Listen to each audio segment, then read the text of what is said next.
The winter came early to Faulkner Keep that year, and it came like a creditor, patient and cold, seeping through the stone as if it meant to collect on debts long overdue. Frost climbed the window panes of the great hall each morning in delicate ferns of ice, and no fire, however greedily fed, could push the chill from the corners of that vast and echoing house. Verity Holloway had learned the shape of that cold, as one learns the moods of an unkind master. She rose before the light, wrapped in the faded blue cloak that had been her mother's, and moved through the sleeping keep with the quiet efficiency of a woman who had long ago stopped expecting anyone to notice her passing. She did not notice it herself, most days. She had become, over 3 years of marriage, a kind of furniture in her own home, useful and unremarked, a thing that kept the accounts and mended the linens and saw that the lamps were trimmed, and was thanked by no one because no one saw her at all. This was the bargain she had made, and she had made it with open eyes. When her father, Cornelius Holloway, had gambled away the last of the family's Highland acres and come home grey-faced and trembling with the news that the moneylenders would take even the roof from over their heads. It had been Verity who had gone to the marriage broker, Verity who had offered herself in the cold currency of a wedding, and Verity who had stood in a borrowed gown before a man she had met exactly twice and promised to be his wife.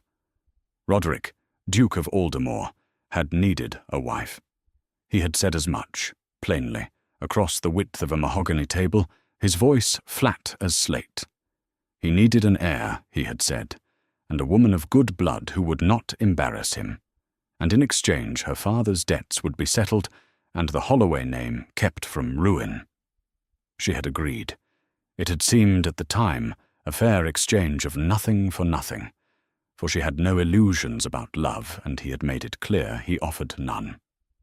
3 years had passed since that day, and in 3 years the great cold house had not warmed toward her, nor she toward it.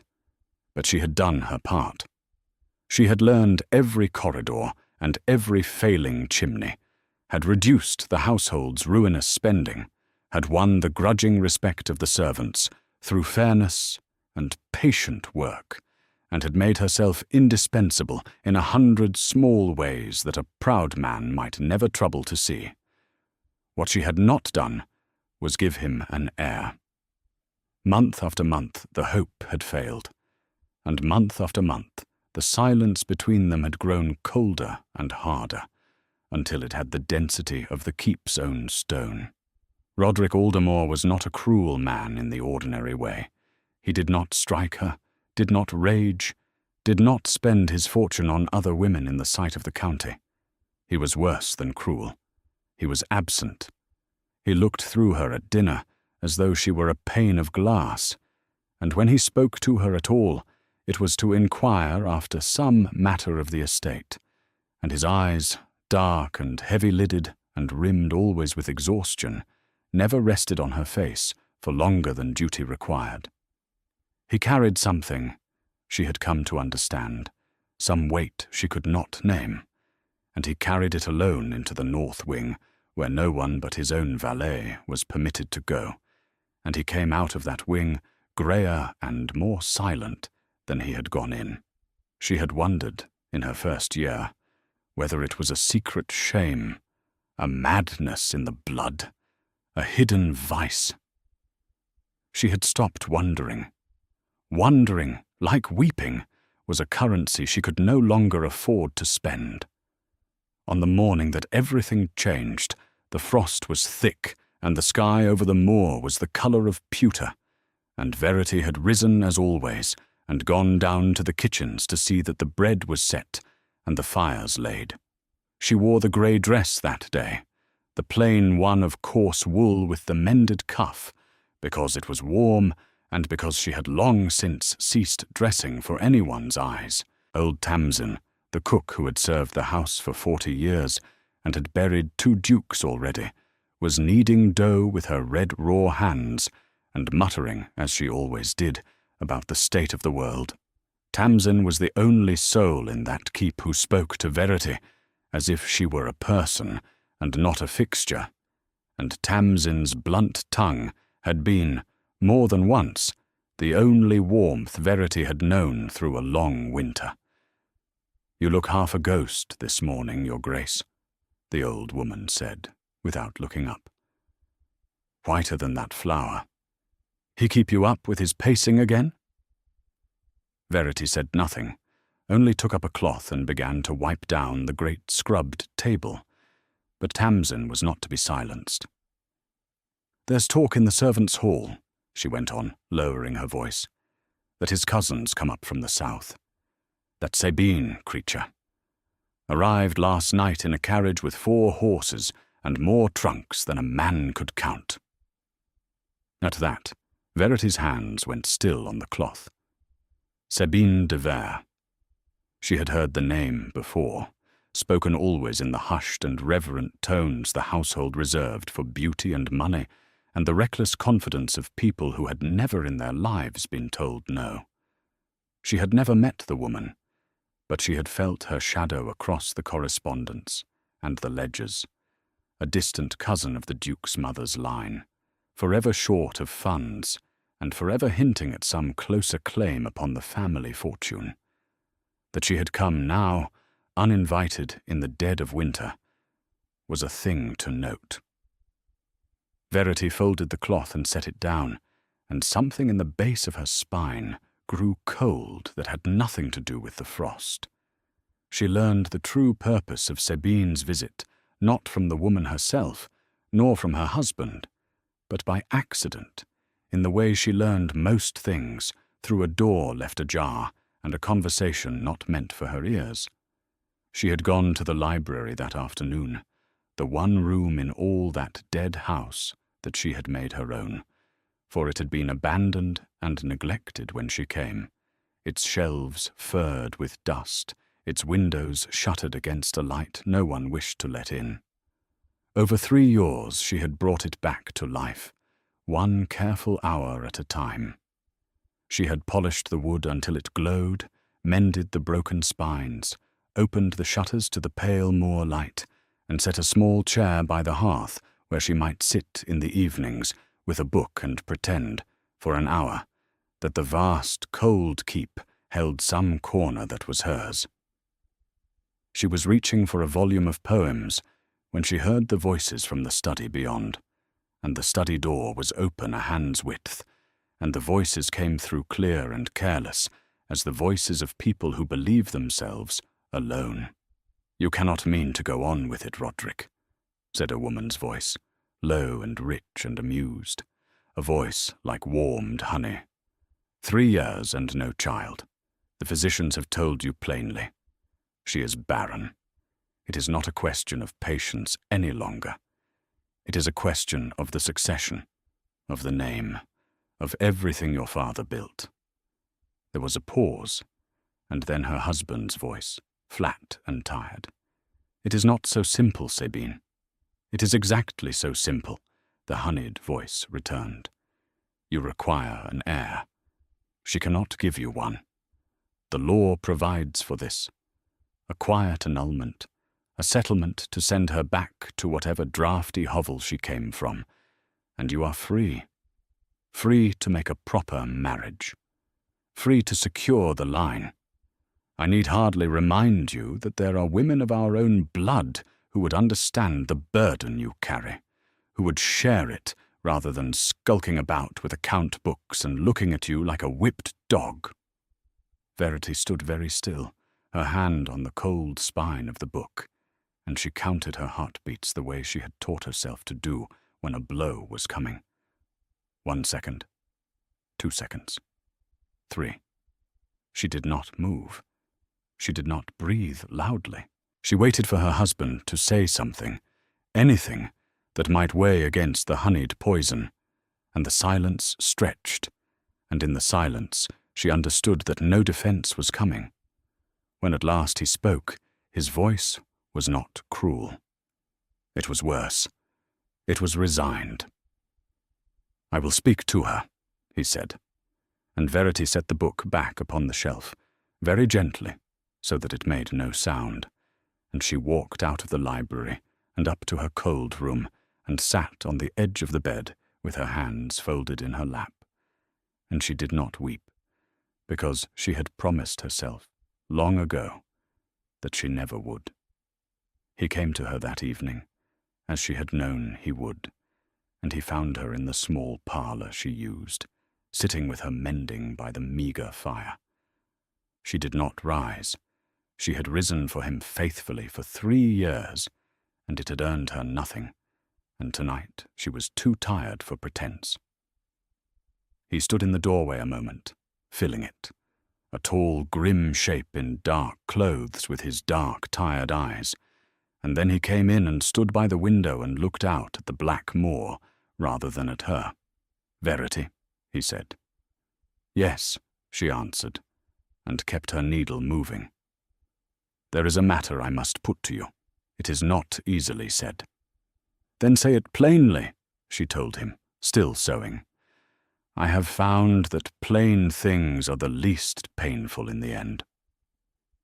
He was quiet a moment, and when he spoke, his voice had the flatness of a man reciting a thing he has rehearsed. "The physicians are agreed that there will be no child. The succession must be provided for. My family's name, my father's estate, all of it depends upon an heir, and I cannot in conscience allow it to fail because of a private feeling." She noted the phrase, "a private feeling," and thought that it was the nearest thing to tenderness he had ever offered her, and that it had come only to be sacrificed. "I am proposing," he went on, "a dissolution of our marriage, an annulment, discreetly obtained. You will not be left destitute. There will be a settlement, generous, more than fair, enough that you and your father shall never want. You will be free to build a life elsewhere. I think, in time, you will see this as a kindness." At last she set down her mending. She looked at him then, fully, the way she had not permitted herself to look at him in a long while, and she saw the exhaustion carved into his face, and the something else beneath it, the weight he carried into the north wing, and for a moment she almost pitied him. Almost. "You are divorcing me," she said, "for failing to bear you a child. I am doing what I must." "I understand," she said, and she was surprised to find her voice steady. "I have always understood the terms of our arrangement, Your Grace. I only ask that you remember, when you tell it to the county, that I kept my part of the bargain in every particular but the one I could not command. I balanced your accounts and I ran your house, and I asked you for nothing. That was our agreement. I do not reproach you for enforcing the rest of it." He flinched. She saw it, the small tightening at the corner of his eyes, and she was glad of it, though she was ashamed to be glad. "I did not come to quarrel," he said. "You did not," she agreed. "You came to be free. Be free, then. I will not fight you." And she took up her mending again, and after a long moment he turned and left the room, and she listened to his footsteps recede down the cold stone corridor, and she counted them until they were gone.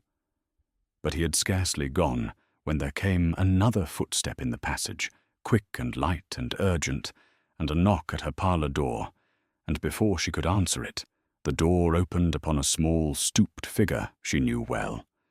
This was Master Anselm Redmayne, the physician who had attended the family for 30 years, a man near 70 now, with white hair standing up about his head, like thistledown, and spectacles perched upon a nose that had grown large and red with age.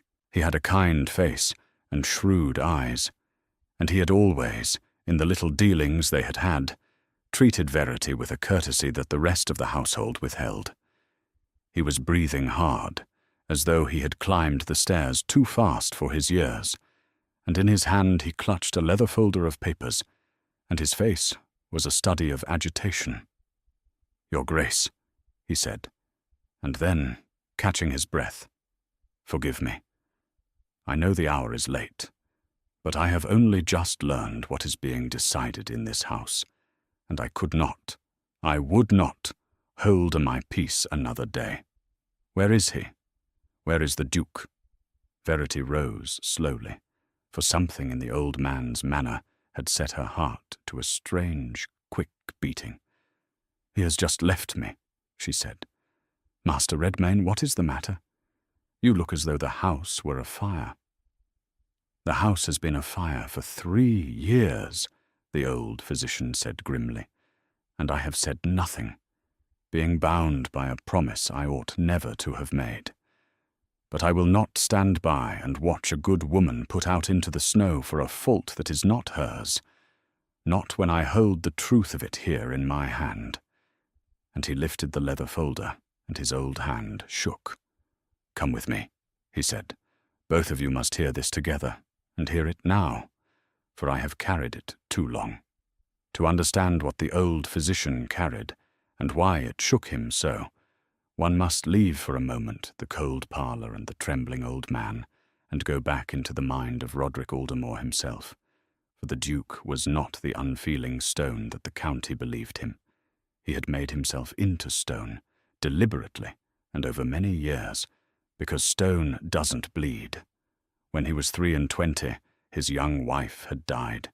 His first wife, the one no one at the keep now spoke of, and she had died in childbirth, and the child had died with her, and Roderick had held them both in the same hour. The still small thing and the woman he had loved past all reason, and something in him had frozen solid and never thawed. That was the burden he carried into the north wing. It was not madness, and it was not vice. It was a nursery, kept exactly as it had been, and a portrait and a small grave in the private chapel where he went to sit in silence with the 2 people the world had taken from him. And there was more, for the loss had not ended there. His physicians, in the terrible aftermath, examining him for the sleeplessness and the collapse that followed, had discovered in him a fever left over from a boyhood illness, and had told him, in grave and careful words, that whatever the cause of his first wife's tragedy, he himself would very likely never father a living child. The fault, if fault it was, lay in his own body. This he had never told a living soul save Anselm Redmayne, who had sworn upon his oath as a physician to keep it. And so when Roderick had married again, married Verity Holloway for the succession, he had married knowing the whole enterprise was a lie he told the world and himself, a desperate wager against a sentence already passed. He had told himself he wanted an heir. What he had wanted, though he could not have named it, was simply not to be alone in that frozen house with his dead. And month by month, as the hope of a child failed, he had felt the old sentence closing on him, and he had blamed her because he could not bear to blame himself, and he had grown colder to her precisely because she was so warm, because her quiet goodness was a rebuke to the ice he had made of his heart. He had watched her for 3 years, though she never knew it. He had seen her bring the dead library back to life, had gone in secretly some evenings after she had left it, and stood among the shelves she had polished, and breathed the smell of beeswax and old paper, and felt for a moment something he had thought lost forever, the sense of a place that was cared for, that was loved. He had seen her win the servants with fairness, had heard Tamsin the cook, who feared nothing on earth, defend the young Duchess with her fists half raised. He had watched her balance the ruinous accounts he had let fall to chaos, watched her sit late over the ledgers by a single candle to save the cost of a second, and he had known, in some walled-off chamber of himself, that he had been given a treasure and had thrown a cloth over it and refused to look. And still he couldn't look, because to look was to hope, and to hope was to risk the frozen thing in his chest cracking open, and he did not think he could survive that a second time. So when Sabine de Vere had come, with her honeyed voice and her easy talk of annulments, she had offered him the one thing he craved above all others, which was not beauty, and not blood, and not even an heir. She had offered him a reason to stop feeling the thing he had begun, against all his will, to feel for his plain grey wife. Cut it out cleanly, Sabine had said, and be free. And he had gone to Verity and said the cruel necessary words, and he had watched her take them without a tear, with that terrible dignity of hers that named him a coward more surely than any curse, and he had walked away hating himself, and he had gotten no farther than the head of the stair when old Redmayne came puffing up it with his leather folder and his shaking hands, and the whole edifice of lies began at last to fall. The physician found the Duke in the corridor outside his study, and would not be waved away. "You will hear me," the old man said, planting himself squarely in the great man's path. "And you will hear me in the presence of your wife, for it is her the matter concerns as much as you. And God forgive me for the years I let her bear a blame that was never hers." And so the three of them came together in the study, Roderick grim and impatient and dark, Verity pale and composed in her grey dress, and between them the trembling old physician with his folder of papers. Anselm Redmayne drew a long breath, and he said, "3 years ago, Your Grace, before your marriage, I examined the Duchess, as you required, to satisfy yourself of her health and her fitness to bear children. You remember this. You remember that I reported her sound." Roderick's brows drew together. "I remember. And she has borne no child. So much for soundness." "I reported her sound," the old man went on steadily, "because she was sound. She is sound now. There is nothing whatever amiss with the Duchess, and there never has been. The failure in this house does not lie with her." A silence fell then, deep and absolute, and into it Verity's voice came, low and careful. "Master Redmayne, what are you saying?"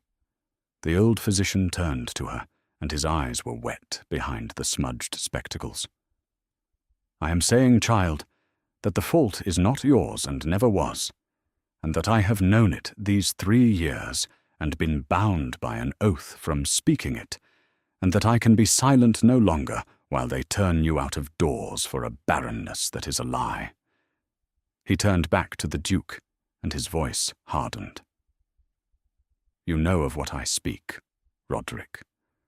You have known since you were 23. The fever, what the surgeons told you then.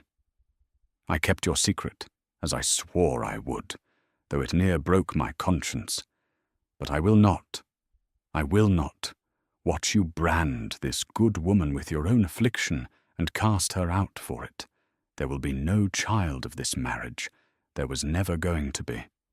And the reason sits in this room, and it is not the woman in the grey dress." The words fell like stones into still water, and the rings of them spread out and out. Verity did not move. She stood very still and let the meaning of it reach her by degrees, the way cold water reaches you as you wade, first at the ankles, and then, terribly, all at once. 3 years. 3 years she had lain awake, counting her failures. 3 years she had watched hope drain out of his face, and known it for a judgment upon herself. 3 years she had schooled herself not to weep over a barrenness that was, the old man now told her, no barrenness of hers at all. She looked at her husband. Roderick Aldermore stood with one hand braced against the mantel, as though the floor had shifted beneath him, and his face, that carved and controlled face, had come undone. He did not deny it. That was the thing she would remember afterward, that he did not so much as attempt a denial. He closed his eyes, and a muscle worked in his jaw, and when he opened them again, they were fixed upon the fire, and he said, in a voice she had never heard from him, a voice stripped of all its slate and stone, "It is true." 2 words, "It is true." And then, after a moment, lower still, all of it. 1 second, 2 seconds, 3. She counted out of old habit, and found that for once she did not need the counting to hold herself together, for she was not going to fall apart. A great cold clarity was settling over her instead, clean as the frost on the windows. "You knew," she said. It was not a question. "You knew when you married me that there would be no child. You knew it every month that you looked at me across your table as though I had failed you. You let me believe the fault was mine. You let this whole house believe it. And tonight you came to my parlor, and you told me you were setting me aside for a barrenness that was never mine to answer for. Verity, you would have sent me away," she went on, and still her voice did not rise, and that was somehow worse than any shouting, carrying a shame that belonged to you. You would have let me spend the rest of my life believing myself a broken thing, and you would have married your cousin, and she would have given you no child either. And one day, years hence, you would have set her aside in turn and gone on, freezing everyone you touched, because you had rather turn the whole world to ice than admit the truth of your own body to a single living soul. He flinched at every word as though she struck him, and she found she was not sorry. Old Redmayne stood aside, his head bowed, his part done, and Roderick, Duke of Aldermore, who had never in the memory of any man begged for anything, turned from the fire and looked at his wife and said, "I have wronged you. There is no measure to it. I do not ask you to forgive me. I ask only that you understand that I did not set out to be cruel. I was—" He stopped. His hand rose and fell. "I was afraid," he said, and the word cost him more than any settlement he had ever paid. "And I made a fortress of my fear, and I made you pay the toll of it. That was the true failure of this house. It was mine. It was always mine." She might have left then. She had every right, and the settlement had been offered, and the door stood open, and no soul in the county would have blamed her for walking through it. She thought of it. She thought of the small, draughty house her father kept, and of the poems in the library she had brought back from the dead, and of the long, cold years behind her, and the freedom, cold and clean, that lay before. And then she thought of the north wing, into which he vanished, and from which he returned grey, and she understood at last what it must be, and something in her that was too stubborn and too kind for her own peace would not let her go. "What is in the north wing?" she asked. He went very still. It was the one question no one at Faulkner Keep had ever dared put to him. "Tell me the truth," she said. "For once, all of it, as you have begun. What is in the north wing that you carry alone and will show no one?" And so, haltingly, in a voice that broke and steadied and broke again, he told her. He told her of the first wife, whose name had been Ottilie, and how she had died, and the child with her, in a single afternoon 23 years gone. He told her of the nursery kept as it had been, and the portrait and the small grave in the chapel where he went to sit. He told her of the fever the surgeons had found in him after, and the sentence they had passed, and how he had frozen himself solid so that he might never bleed that way again, and how he had married her, Verity, as a wager against a certainty, and how her goodness had been, all this while, a fire he stood beside, and would not warm himself at, because he was afraid of what the thawing would cost. And Verity listened, and didn't interrupt, and when he had finished she was quiet a long while. Then she said, Show me. He stared at her. Show me the north wing, she said. You have carried it alone for 23 years. That is long enough for any man to carry anything. Show me, and let us see whether a thing shared is lighter than a thing hidden. And after a moment, wordless, he took up a candle, and he led his wife to the door no one was permitted to pass, and he opened it, and he let her in. What she found there was not madness and not shame, but only grief. Grief grown old and dusty and cold. A small room preserved against a life that had never come. A cradle, a rocking horse, a shelf of tiny things, and over the mantel a portrait of a young woman with a gentle face, and beneath the portrait, when he led her at last to the chapel, a small stone with a name and 2 dates too close together. And Verity, who had made a vocation of not weeping, stood before that small stone and felt her eyes sting, not for herself, but for the frozen man beside her, and the woman she had never known, and the child that had never drawn breath. She did not weep, but she reached out in that cold chapel, and she took her husband's hand, the first time in 3 years of marriage that either had touched the other of their own will, and she said, "You should not have kept them shut away in the cold. Grief kept in the cold does not heal. It only hardens." And she felt his hand tighten on hers, hard as a drowning man's, and in the candlelight she saw upon his stone face a thing she had never seen there, a crack, and behind the crack, the man. Here I will pause only to say, to whatever soul is listening in whatever quiet room you keep, that if this story has begun to warm you as it warmed that cold house, you might follow along and subscribe, so that you do not miss how it ends. For the frost is not yet off these windows, and there is a reckoning still to come. Now let us return to Faulkner Keep, where the days that followed were unlike any the great house had known. For something had changed between the Duke and Duchess, quietly and without declaration, the way a season changes. She did not go. He did not send her.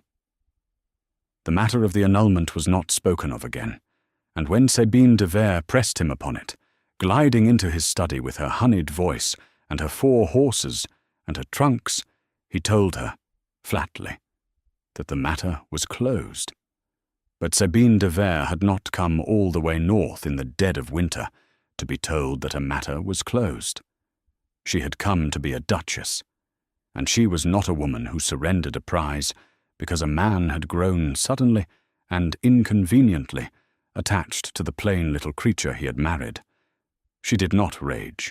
Her kind never raged where it could scheme. She smiled, and she stayed, and she began, in the way of a slow poison, to work upon the county. She let it be known, over teacups and at the few grim dinners the season permitted, that the Duke's marriage was a scandal in the making, that the Duchess was barren, that there was talk of an annulment long overdue, that indeed the poor Duke had been trapped by a fortune-hunter's daughter, a nobody, a girl in a grey dress who had schemed her way to a title and now clung to it past all decency. She spoke these things sweetly, sorrowfully, as one grieved to be the bearer of such tidings, and the county, which loved a scandal above all things, drank it down. Verity heard of it, as she heard of everything, through Tamsin, who came in from the market red-faced with fury and slammed a basket of turnips down upon the scrubbed table hard enough to crack the wood. "The things they're saying, your grace," the old cook fumed, "the things that she-devil is spreading, all honey and poison, and the fools lapping it up. Baron, they call you, and worse, a schemer. You, that near killed yourself over the accounts to save this ungrateful pile. I'd like to take a rolling pin to the lot of them." Verity heard it all and said nothing, and went on with her work, for she had learned long ago that the answer to slander was not more words, but a life lived plainly enough that the slander could find no purchase. But it wounded her more than she would say, not for her own sake, but because she had begun, cautiously, foolishly, to let herself hope, and hope makes the skin tender. And it wounded her, too, because she saw that Roderick heard it, and that it worked upon him, not to make him doubt her, but to make him ashamed that his wife should be so used because of a truth he had hidden that might have shielded her. For the cruelest part of Sabine's whispering was the word barren, and only 3 people living knew that the word was a lie, and one of them was sworn to silence, and one of them was too proud to shout his own affliction to the county, and one of them was Verity herself, who would not defend herself with another's secret, not even to save her own name. And so she bore it. She bore it through the shortening of the days and into the deep of winter, and she went on transforming the cold house one small warmth at a time. And she said nothing. The reckoning came, as such things do, at a gathering, the great winter ball that the Aldermores had held every year since the keep was raised, and which Roderick this year had almost cancelled, and which Sabine had persuaded him to hold, for she needed a stage. The county came in their carriages through the snow, and the cold house was lit for once, from cellar to attic, and the great hall that Verity had scrubbed and warmed and filled with roses, forced in the mended glass house, blazed with 100 candles. Verity stood beside her husband to receive the guests, and she wore not the grey dress, but a gown of deep blue that Roderick had ordered made for her without a word, the colour of her mother's cloak, and she stood straight and calm, and met every cool appraising eye without flinching. And Sabine de Vere moved through the room in crimson silk, radiant, triumphant, gathering her whispers about her like a cloak, waiting for her moment. It came near midnight, when the wine had loosened tongues, and the whole county was gathered close in the great hall. Sabine's voice rose, sweet and carrying, pitched to be heard. "But surely, cousin," she said to the Duke, and every head turned, for she had chosen her moment with an actress's skill, "you cannot mean to persist in this. It is the talk of 3 counties, a childless marriage, a wife who cannot give the Aldermores an heir, a name 3 centuries old, brought to the brink of extinction because of a sentimental attachment to a girl who came here with nothing and clings to what she cannot deserve. It is not kindness to keep her. It is cruelty to her and to your house. Everyone here knows it. Say the word and be free, and let us not pretend any longer that this poor, barren creature belongs among us." The silence that followed was absolute. 100 faces turned toward the Duke and his wife, hungry, waiting, and Verity stood very still and counted. 1 second, 2 seconds, 3. She would not answer. She had decided long ago that she would not defend herself with a weapon that was not hers to wield. And then Roderick, Duke of Aldermore, stepped forward, and when he spoke, his voice was not flat and not cold, but rang through the great hall like a bell over the moor. "You have said barren," he began, "and I will answer it once, before all of you, and then the word will never be spoken in my house again." He did not raise his voice further. He did not need to. "This woman, whom you call a barren creature, whom you call a nobody in a grey dress, came to this house 3 years ago when it was dead. I had let it die.